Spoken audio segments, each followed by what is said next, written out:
BRI patok target pertumbuhan kredit 9-11% pada 2023. Tanggal 16 November tahun 2022. PT Bank Rakyat Indonesia, Persero.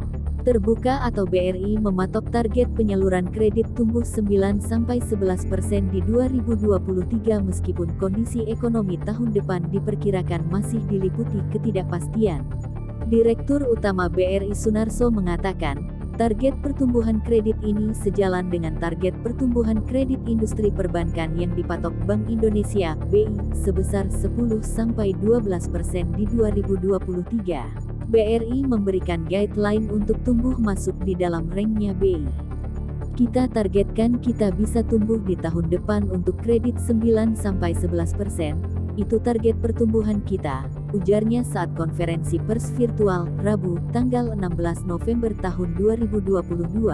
Dia menjelaskan, target pertumbuhan kredit tersebut dinilai cukup besar lantaran outstanding kredit BRI secara grup sudah mencapai Rp1.111 triliun pada kuartal II 2022. Dengan realisasi kredit tersebut, BRI hanya mampu tumbuh 7,9% secara tahunan year-on-year (YoY) pada kuartal II 2022.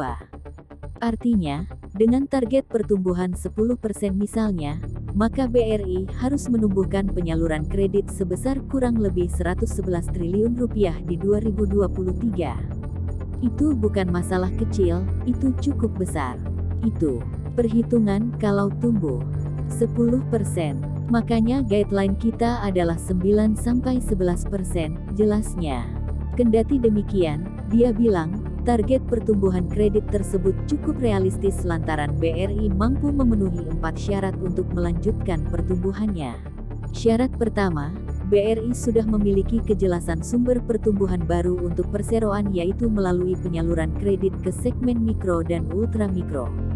Bisa dilihat bahwa di segmen mikro kita masih mampu tumbuh 14%, kata dia. Kemudian, BRI juga memiliki modal yang cukup di mana saat ini rasio kecukupan modal capital adequacy ratio CAR BRI secara grup mencapai 26%, sedangkan CAR BRI Bank Only 24%. Realisasi CAR tersebut menunjukkan BRI memiliki modal yang cukup bahkan berlebih, mengingat CAR 17,5% sudah cukup untuk memenuhi Basel II dan sebagai countercyclical buffer. Kita punya CAR sampai 26%, maka sebenarnya kita memiliki modal yang lebih dari cukup untuk tumbuh, ungkapnya.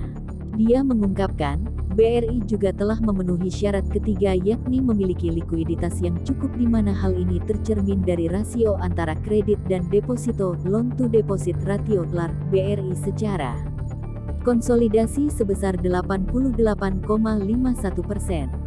Realisasi tersebut di bawah tingkat LDR yang optimal sebesar 92%. Sehingga kita masih bisa memacu pertumbuhan kita karena kita memiliki kecukupan likuiditas yang tercermin di LDR yang masih di bawah 90%. Ucapnya. Selain itu, BRI juga mampu merealisasikan pencadangan terhadap kredit bermasalah, non-performing loan NPL coverage, sebesar 278,79% pada kuartal 3 2022. Angka tersebut, dia bilang, lebih dari sekedar aman untuk pencadangan jika